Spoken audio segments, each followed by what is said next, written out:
ಕಲ್ತಿದ್ರಿ ಈ ಸಿನಿಮಾಗೋಸ್ಕರ? ಅದು ಎಷ್ಟು? 3 ಜನ ಹುಡುಗಿರು 1 ತಿಂಗಳು ಕಲರಿಪಯಟ್ಟು ಟ್ರೈನಿಂಗ್ ಮಾಡಿದ್ವಿ ಇದಕ್ಕೆ.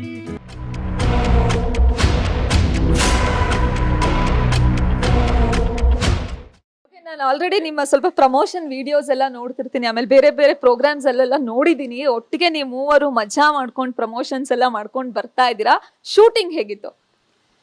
ಶೂಟಿಂಗ್ ಟಫ್ ಆಗಿತ್ತು, ಯಾಕಂದರೆ ಆ್ಯಕ್ಷನ್ ಸಿನಿಮಾ ಆಗಿರೋದ್ರಿಂದ ತುಂಬ ಓಡೋದಿತ್ತು, ತುಂಬ ಬೀಳೋದಿತ್ತು, ತುಂಬ ಆ್ಯಕ್ಷನ್ ಸೀಕ್ವೆನ್ಸ್ ಎಲ್ಲ ಇತ್ತು. ಅದು ಕಾಡಲ್ಲಿತ್ತು, ಸೊ ನಿನಗೆ ಈವನ್ ಲ್ಯಾಂಡ್ ಇರಲಿಲ್ಲ. ಸೊ ಹಾಗಾಗಿ ವೈನಾಡಲ್ಲಿ ನಾವು ಫಸ್ಟ್ ಶೂಟ್ ಮಾಡಿದ್ದು ಫಾರೆಸ್ಟಲ್ಲಿ. ಸೊ ಎಕ್ಸ್ಟ್ರೀಮ್ಲಿ ಟಫ್ ಆಗಿತ್ತು. But at the same time of course the production team was very sweet. ಎಲ್ಲ ನಮಗೆ they made it very easy for us. So ಹಾಗಾಗಿ ಚೆನ್ನಾಗಿತ್ತು. ಬಟ್ ಅದರ್ವೈಸ್ ಓಡಿ ಓಡಿ ಓಡಿ ಓಡಿ ನೀ ಎಲ್ಲ ಕಿತ್ಕೊಂಡ್ಬಂದಿತ್ತು ಇದು. Seriously I mean action cinemas ನಿಜವಾಗ್ಲೂ ಈಸಿ ಅಲ್ಲ.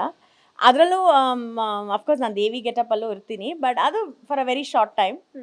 ಸೊ ಆ್ಯಕ್ಷನ್ ಜಾಸ್ತಿ ಇರೋದ್ರಿಂದ ಟಫ್ ಆಗಿತ್ತು. ಕಲರಿಪಟ್ಟು ಕಲ್ತಿದ್ರಿ ಈ ಸಿನಿಮಾಗೋಸ್ಕರ? ಅದು ಎಷ್ಟು? 3 ಜನ ಹುಡುಗಿರು 1 ತಿಂಗಳು ಕಲರಿಪಯಟ್ಟು ಟ್ರೈನಿಂಗ್ ಮಾಡಿದ್ವಿ ಇದಕ್ಕೆ.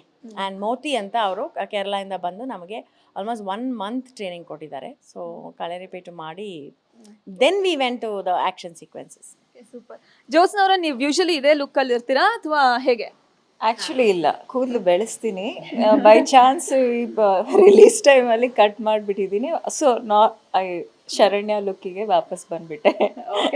ನಿಮಗೆ ಹೇಗಿತ್ತು ಆ್ಯಕ್ಷನ್ ಸೀಕ್ವೆನ್ಸ್ ಎಲ್ಲ? ತುಂಬಾ ನಾನು ಎಂಜಾಯ್ ಮಾಡಿದೆ. ಬಿಕಾಸ್ ನನಗೆ ಆ ಥರದ್ದು ಒಂದು ರೋಲ್ ನಾನು ಮಾಡೋಕ್ಕೆ, ನಾನು ಚಿಕ್ಕಂದಿಂದನೂ ನಾನು ತುಂಬ ಕರಾಟೆ ಆ ಥರ ಎಲ್ಲ ಕಲರಿಪಯಟ್ಟು ಕಲ್ತಿದ್ದೀನಿ. ಸೊ ಜಿಮ್ನಾಸ್ಟಿಕ್ಸ್ ಎಲ್ಲ ಮಾಡಿದ್ದೀನಿ ಚಿಕ್ಕವಳಿದ್ದಾಗ. So it gave me that exposure ಅಂತಾರಲ್ಲ, ಆ್ಯಂಡ್ ಐ ಎಂಜಾಯ್ಡ್ ಥರಲಿ. ಆ್ಯಂಡ್ ಇವ್ರ ಸಪೋರ್ಟಿಂದ ಸ್ವಲ್ಪ ತುಂಬಾ ರಿಸ್ಕಿ ಆ್ಯಕ್ಷನ್ ಸೀನ್ಸ್ ಎಲ್ಲ ನಾವು ಮಾಡಿದ್ದೀವಿ ಕಾಡಲ್ಲಿ. ಸಂಧ್ಯಾ, ನಿಮ್ಮ ಪಾತ್ರ ಹೇಗಿರುತ್ತೆ ಸಿನಿಮಾದಲ್ಲಿ? ಸೊ ನಾನು ಮರಿಯಾ ಅಂತ ನನ್ನ ಕ್ಯಾರೆಕ್ಟರ್ ಹೆಸರು. ಸೊ ನನ್ನದೇ ಓನ್ ಬಿಸ್ನೆಸ್ ಇರುತ್ತೆ. So I am playing Shubha's best friend. So ಹಾಗಾಗಿ ಅವಳ ಮೂಲಕ ನಾನು ಶರಣನ ಸಿನಿಮಾದಲ್ಲಿ ಮೀಟ್ ಮಾಡ್ತೀನಿ. ಸೊ ನನಗೆ ಅಶ್ವಿನ್ ಮ್ಯಾಥ್ಯೂ ಹೇಳಿದಾಗ ಅವ್ರು ಹೇಳಿದ್ರು ಬಾಡಿ ಡಬಲ್ಸ್ ಯೂಸ್ ಮಾಡಿದ್ರೆ ನೀವೇ ಓನ್ ಸ್ಟಂಟ್ ಮಾಡಬೇಕು. That got my attention. So we really worked very hard. That process was really nice. But ಕಾಡಲ್ಲಿ ಶೂಟ್ ಮಾಡೋದು ವೇರಿಯಸ್ ಚಾಲೆಂಜಸ್ ಇತ್ತು. But really we had so much fun. ನಾವು ಇನ್ನೂ miss ಮಾಡ್ಕೊತೀವಿ ಆ ಶೂಟಿಂಗ್ ಡೇಸ್ನ. ಆ್ಯಕ್ಚುಲಿ ನಾವು ಮಾತಾಡ್ತಾ ಇರ್ತೀವಿ. ಸೊ ಮತ್ತೆ ಬ್ಯಾಂಗ್ಳೂರ್ನಲ್ಲೂ ಸ್ವಲ್ಪ ಪೋರ್ಷನ್ಸ್ ಮಾಡಿದ್ವಿ. Then we shot in Coorg. Okay, fine. ಒಂದು ಲೈನಲ್ಲಿ ಹೇಳ್ಬೋದಾ ತ್ರಿದೇವಿ ಯಾವ ಥರ ಸಬ್ಜೆಕ್ಟ್, ಏನು ಸ್ಟೋರಿ ಲೈನ್?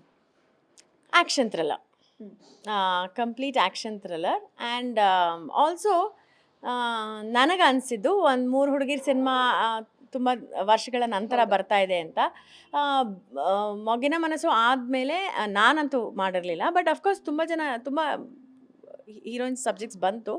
ಇದೊಂದು ಪಕ್ಕ ಕಮರ್ಷಿಯಲ್ ಸಿನಿಮಾ ಅಂತ ಹೇಳ್ಬೋದು. ಜಾಸ್ತಿ ಯಾವುದೋ ಒಂದು ಹುಡುಗಿರ್ದು ಸಬ್ಜೆಕ್ಟ್ ಅಲ್ಲದೆ ಕಂಪ್ಲೀಟ್ ಆ್ಯಕ್ಷನ್ ಮೇಲೆ ಥ್ರಿಲ್ಲರ್ ಮೇಲೆ ಹೋಗೋಂಥ ಸಬ್ಜೆಕ್ಟ್ ಅಂತ. ರೀಸೆಂಟಾಗಿ ಒಂದು ಸಾಂಗ್ ಕೂಡ ರಿಲೀಸ್ ಆಯಿತು, ಒಂದು ವೆಸ್ಟರ್ನ್ ಟಚ್ ಇರುವಂಥ ಹಾಡು. ಇಬ್ಬರು ಸಿಂಗರ್ಸ್ ಹಾಡಿದ್ದಾರೆ, ತುಂಬಾ ಚೆನ್ನಾಗಿ ಹಾಡಿದ್ದಾರೆ. ಆ ಸಾಂಗ್ ಕೇಳ್ತಾ ಇದ್ರೆ ಏನೋ ಒಂದು ಬೇರೆ ಥರದ್ದು ವೈಬ್ ಇದೆ ಆ ಹಾಡಲ್ಲಿ. ಆ ಸಾಂಗ್ ಬಗ್ಗೆ ಹೇಳೋದು? ಅದು ಆ್ಯಕ್ಚುಲಿ ಸುಪ್ರಿಯಾ ಅಂತ ನಮ್ಮ ಕನ್ನಡದವರೇ ಹಾಡಿರೋದು.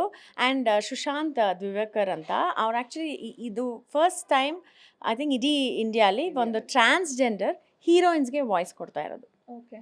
ಸೊ ಯಾವತ್ತೂ ನಿಮಗೆ ಪ್ಲೇಬ್ಯಾಕ್ ಸಿಂಗಿಂಗಲ್ಲಿ ನಿಮಗೆ ಬೇರೆ ಟ್ರಾನ್ಸ್ ಕೊಟ್ಟಿಲ್ಲ ವಾಯ್ಸು.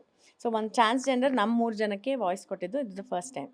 ಸೊ ಅವ್ರು ಕೂಡ ಆಮೇಲೆ ನಂಗೆ ಆ ಬೀಟ್ಸ್ ತುಂಬ ಇಷ್ಟ ಆಯಿತು. It's very western and very different. Actually ಈ ಸಿನಿಮಾಲ್ ಎಲ್ಲ ಹಾಡುಗಳು we left only one, but ಎಲ್ಲ ಹಾಡುಗಳು they are very very different. ತುಂಬ ಚೆನ್ನಾಗಿದೆ. ಇನ್ನು ಬರ್ತಾ ದಿನಗಳಲ್ಲಿ ಬೇರೆ ಸಾಂಗ್ಸು ಬಿಡ್ತೀವಿ ಒಂದೊಂದೇ ನಮ್ಮ ರೀಲ್ಗಳ ಮೂಲಕ. ಸೊ ಈ ಸಾಂಗ್ ಬಗ್ಗೆ ನೀವು ಶೇರ್ ಮಾಡ್ಕೊಳ್ಳಿ. ಕಾರ್ತಿಕ್ ಸರಗೂರು ತುಂಬ ಲಿರಿಕ್ಸ್ ಅದ್ಭುತವಾಗಿ ಬರೆದಿದ್ದಾರೆ. ಸೊ ನೀವು ಒಂದೊಂದು ಸಾಂಗಲ್ಲೂ ನೀವು ಎಸೆನ್ಸ್ನ ಕೇಳ್ಬೋದು. ಸೊ ನಾವು ಎವ್ರಿ ಟೈಮ್ ನಾವು ಕೇಳಿದಾಗ ನಮಗೆ ಗೂಸ್ ಬಂಪ್ಸ್ ಬರುತ್ತೆ. And we teared up very easily. So catchy ಆಗಿದೆ, ಮಾಡರ್ನ್, ಮತ್ತು ಮಕ್ಳಿಗೂ ಇಷ್ಟ ಆಗುತ್ತೆ. It's a complete family entertainer. But it will stay. Song is music is amazing. Dos Mode Dhiren ಅವ್ರು ಮಾಡಿದ್ದಾರೆ. ಬಟ್ ನನಗೆ lyrics is very close to me. So ನನಗೆ ಅದು ಆಧುನಿಕವಾಗಿದೆ, ಈಗಿನ ಪೀಳಿಗೆಗೆ ಮುಟ್ಟೋ ಥರ ಇದೆ ಲಿರಿಕ್ಸು. ಸೊ ಅದು ಆ್ಯಂಡ್ ತುಂಬ ಭಾವಪೂರಿತವಾಗಿ ಅವ್ರು ಬರೆದಿದ್ದಾರೆ. ಡೀಪಾಗಿ ಅನಲೈಸ್ ಮಾಡಿ ಇವಾಗ ಏನು ಬೇಕು ಅದನ್ನು ಬರೆದಿದ್ದಾರೆ ಅವರು. ನನಗೆ ಜ್ಯೋತ್ಸ್ನಾ ಅವ್ರ ಲುಕ್ ನೋಡಿ ಅವ್ರು ಮಾತಾಡ್ತಿರೋ ಕನ್ನಡ ಕೇಳ್ತಾ ಇದ್ರೆ ವಾವ್ ಅಂತ ಅನ್ಸ್ತಾ ಇದೆ. ಅಂದ್ರೆ ಲೈಕ್ ಹೌದು, ಅವ್ರು ಬಳಸ್ತಿರೋ ಪದಗಳು ಎಲ್ಲ ಕನ್ನಡದಲ್ಲಿ ಅಷ್ಟು ಚೆನ್ನಾಗಿ. ಓಕೆ, ಲ್ಯಾಂಗ್ವೇಜ್ ಕನ್ನಡ ಇತ್ತು ಸ್ಕೂಲಲ್ಲಿ. ಸೊ ತತ್ಸಮ ತದ್ಭವ ಇದೆಲ್ಲ ಕಲ್ತಿದ್ದೀನಿ. ಗ್ಯಾರಂಟಿ ನ್ಯೂಸ್, ಸುದ್ದಿ ಖಚಿತ, ನ್ಯಾಯ ನಿಶ್ಚಿತ.